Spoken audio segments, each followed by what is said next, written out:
Hey guys, what's up? Welcome back to another video. If you're new here, my name is Josh and I'm so glad that you're here. If you enjoyed the video, then give it a thumbs up, subscribe to my channel, and then follow me on my IG down below. So in today's video, I'm going to be drawing my life thus far. This one might be emotional at some points for me because there's a lot that's happened in my life, but I thought this would be cool to do. So yeah, not saying that tears probably won't be shed. We'll see how emotional I get. But yeah, I think this will be more down to earth and definitely allow you guys a little bit of a closer look inside my life. So without further ado, let's go.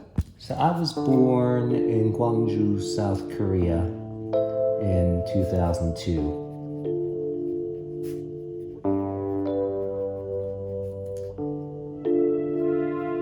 I went through 3 sets of parents before I met my adoptive parents who adopted me for good.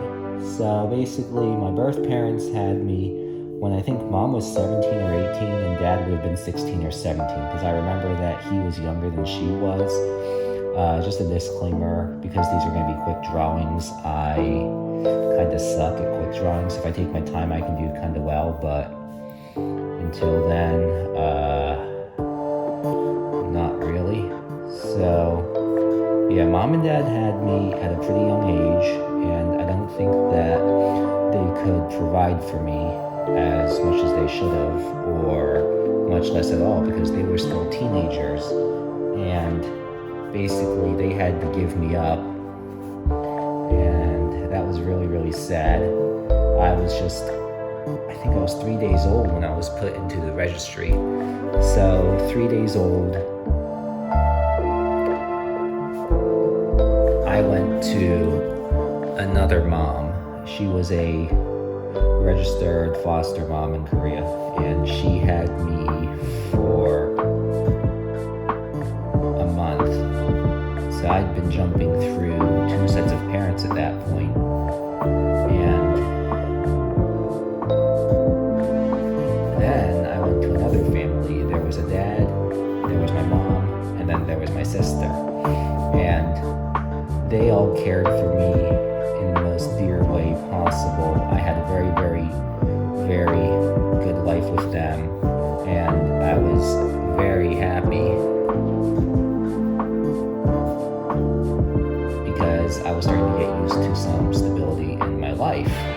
But I didn't realize at the time, because I was only 6 months old, that I was just a, foster baby at that point. So they were just like fostering me for a few months.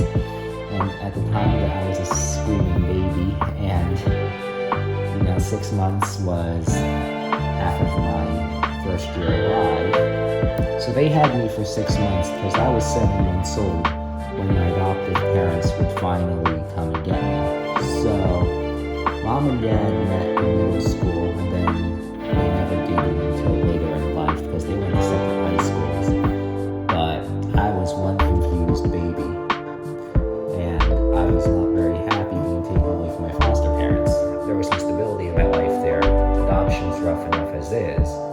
And so being taken away once again after the 180-day period, I think it was very, very difficult on me. I mean, I've talked to mom and dad about whether or not I could have stayed with them, and they're like, well, they were just a foster family, so not really. I mean, I guess they could have adopted me, but they chose not to. So being given up 3 times wasn't necessarily easy on me, but my life is thriving. How did my parents come into picture? Well, mom came over when she was 7 years old, came from Korea to the States. Dad was born here. He was born in PA his whole life, and together mom and dad met in middle school. Didn't really do much. I think they were both in the gifted program. And then they went to separate high schools and then separate colleges. I think it was my dad's mom, so my grandma, who wound up actually meeting my mom at a speech or a conference and talked to my mom and said, "Remember Dave?" And she's like, "Yeah, why?" And my grandma was like, "Well, Dave's in town, so would you like to come over for dinner?" I think that's what Mom told me anyways. That happened. Mom and Dad met, and they were much older at this time. And then Mom and Dad got together, and they were together for 2 years before Dad wound up breaking up. And I think he was questioning things, but Mom wasn't happy about it. And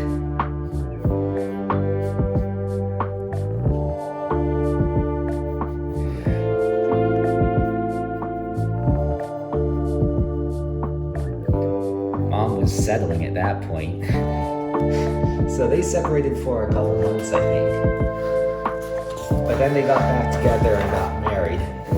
Mom, being from Korea, wanted a Korean baby. So what they did is they filed adoption papers together after they were married. And then at the age of 42, they flew to Korea.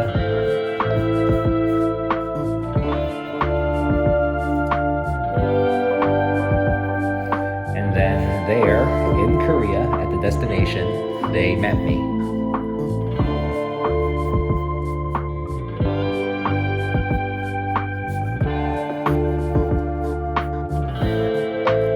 And I was just 7 months old at the time. So that's how I came in to be with my adoptive parents. I just call them Mom and Dad. I don't have to throw the adoptive term in there because they're the only parents I've known my whole life, and I love them dearly.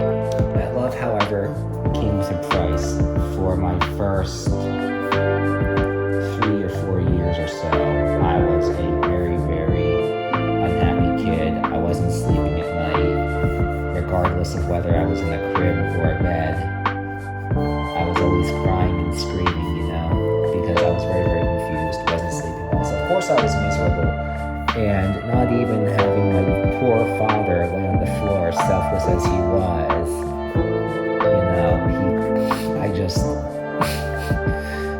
nothing would calm me down. But after the 4-year mark or so, I was totally fine, and I was bonding well with Mom and Dad, sorry. Oh my gosh, why'd I give myself a skirt? So once I was a toddler, I was okay, and we started going on adventures together. We also did a lot of moving at the time. When I was 2 years old, we moved into our permanent house, and it's a beautiful contemporary, and I've known that house my whole life. It's not like I have a choice, but I would buy it. I wouldn't switch it for the world. I grew up there. And then at the age of 5, I had my first day of kindergarten. I was in some preschools and stuff, but kindergarten was absolutely amazing. I went there and I met some nice people. I also met some bullies and some people who would throw temper tantrums.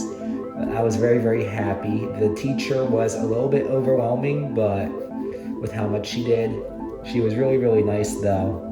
And it was always loud though. I think she tried to be fun and outgoing, which I loved, but at the same time, we didn't know that I had some issues. So that just proved a little bit difficult for me to cope with.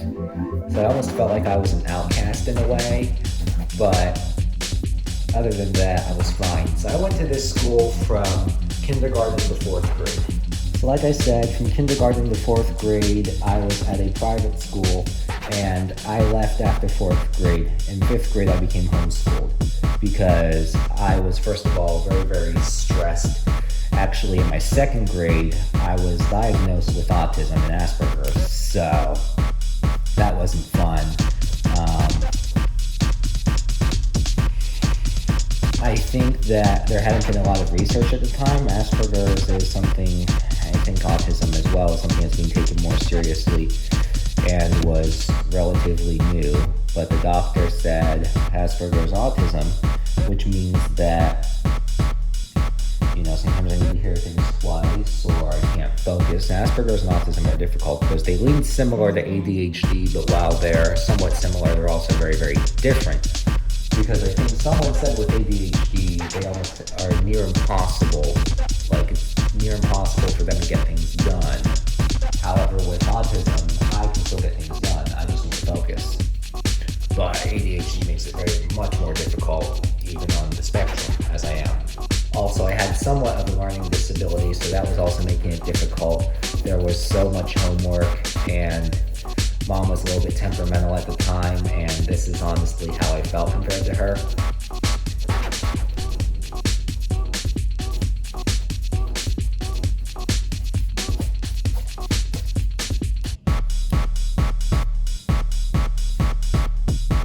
But she became more patient, and at some point we started developing a tighter bond, and I think after she became more patient, I became more patient. You know, you've got to be raised in a decent home or else the behavior is going to rub off at some point. Like, I was always telling Dad how I was scared of Mom, and Dad was almost someone I could confide in, and I would talk to him about Mom a lot, and he would understand.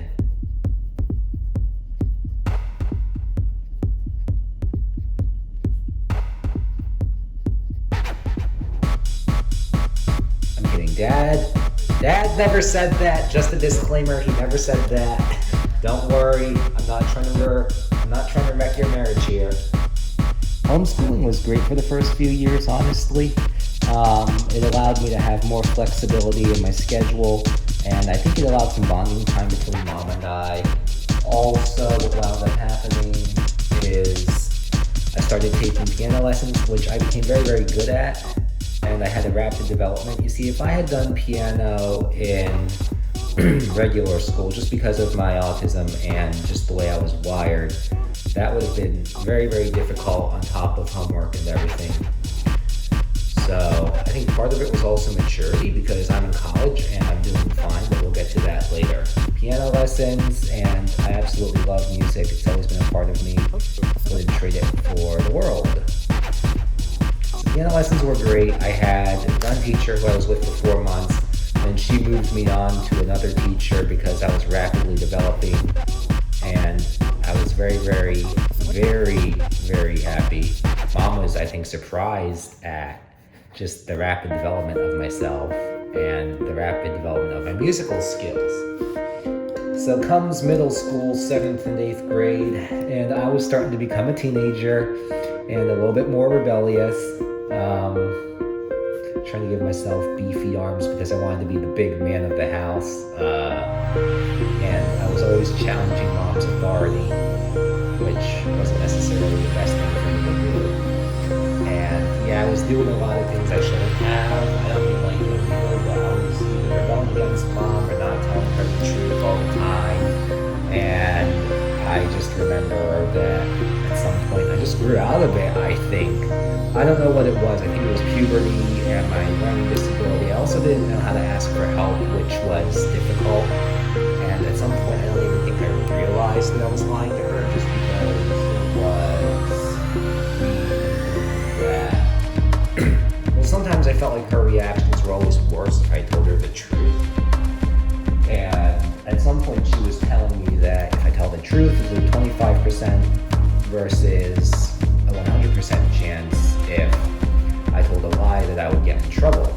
But her reactions just seemed worse when I told her the truth. Inside, because I just felt like lying was better, because I was pretty fearful of Mom's reaction. She didn't really hit me that much. I don't think she remembers. I think I over-exaggerate, and you know how it is. The kid exaggerates, the mom always under-exaggerates, and I think I was fearful for her reaction, and Dad understood that.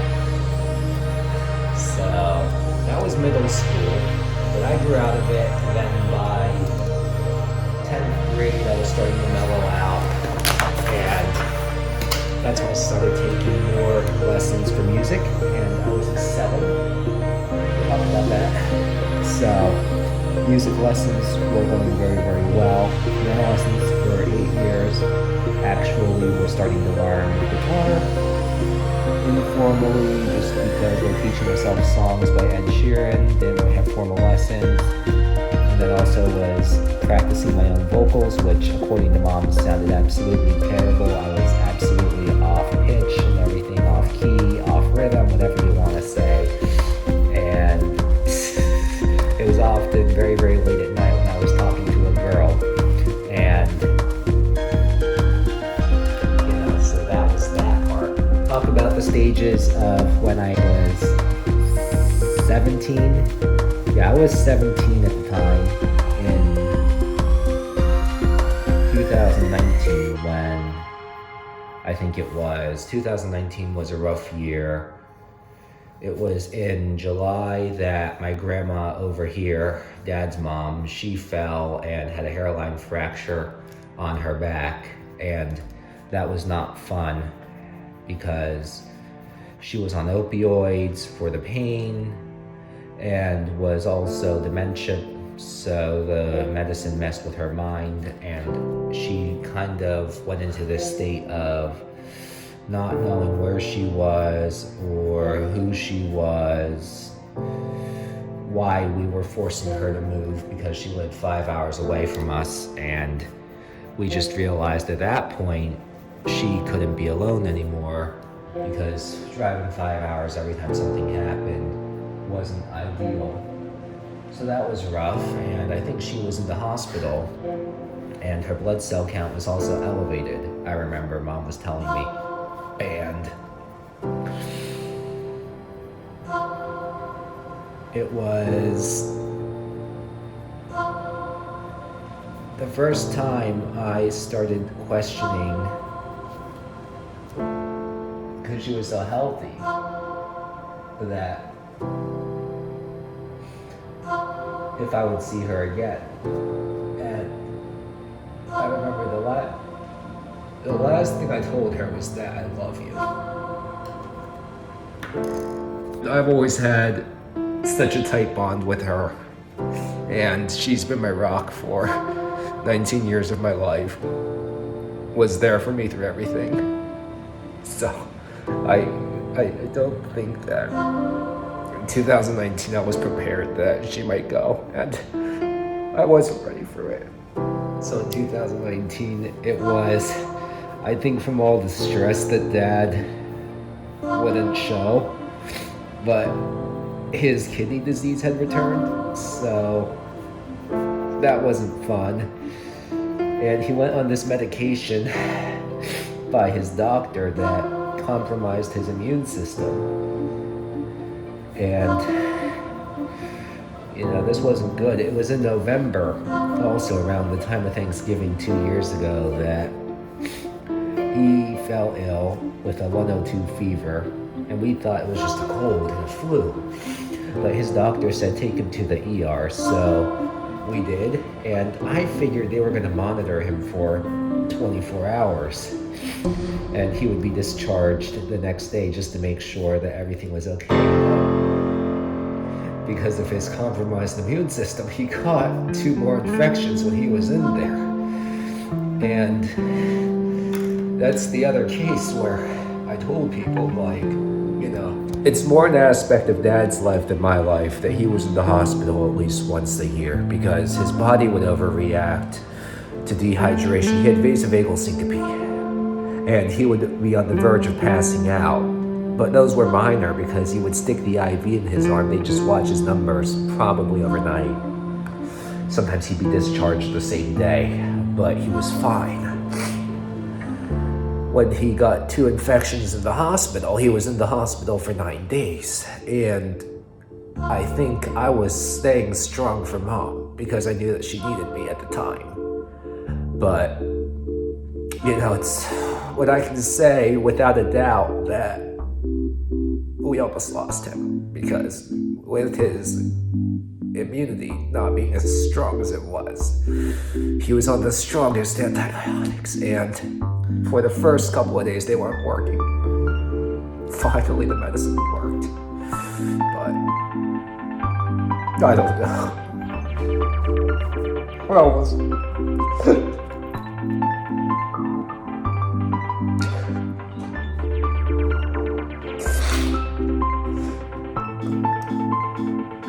was pretty good. But luckily, after 9 days rolled around, he came out of the hospital, and he was pretty sick at the time, but at least he was alive, and I still had him.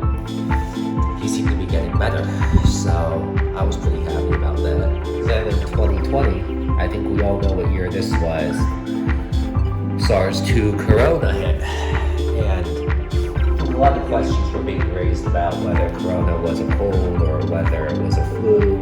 You know, is it really serious or is it a hoax?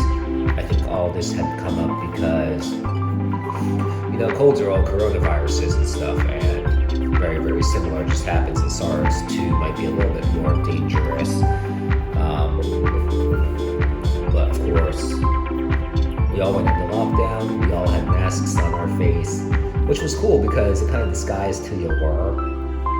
So I kind of liked that. It was nice, and I don't know, the masks weren't huge for me. I didn't care either way. I mean, I guess I preferred them off, but I was just like, yeah, it's whatever, you know? Because our government decided to shut us down on lockdown. And that sucked. But, you know, I had a golf net, so that was good. 2020, once they reopened the golf courses, you can imagine the first thing that I did. I went out on the golf course and played golf. Had so much fun. Missed it so much. This was in June, I think. Yeah, because we went into lockdown in April. And then in June, we were home free. In September of 2020, I met a girl. And that was just a nightmare relationship very, very quickly because there were a lot of things going on. She was always ghosting me. I felt like that I wasn't in a relationship with her. I felt like I was in a relationship with her best friend sometimes. And I wasn't entirely sure what was going on. I didn't know where she was half the time, and she wasn't texting me very, very much. So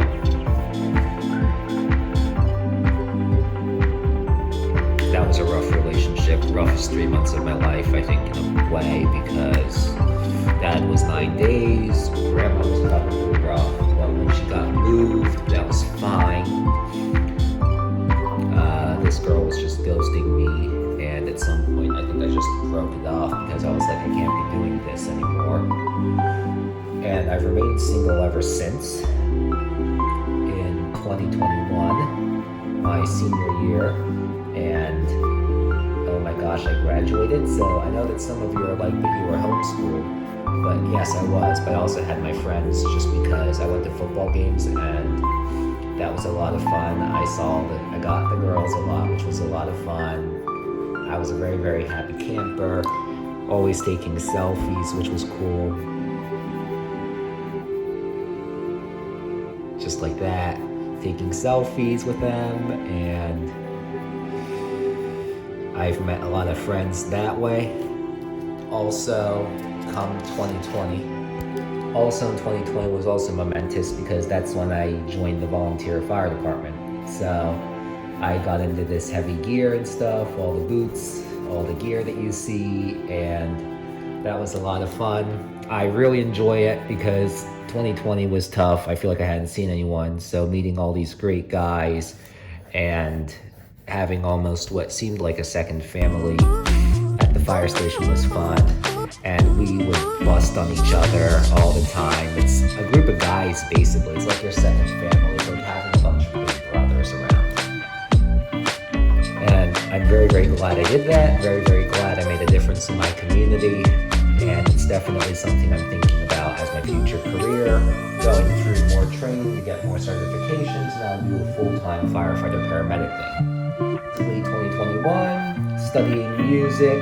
I'm on Christmas break right now, so I'm very, very happy about that. Much overdue for Christmas break, but very, very excited. I am also currently single, and I'm okay with that because it just means that there is more cash for me. It does not mean I have to invest in a relationship, which I'm okay with. It means I can do my life here as a YouTuber, talking to you guys in front of the camera, and also playing golf, which is a lot of fun. and then TikTok. So I enjoy all that. And yeah, that is my life thus far.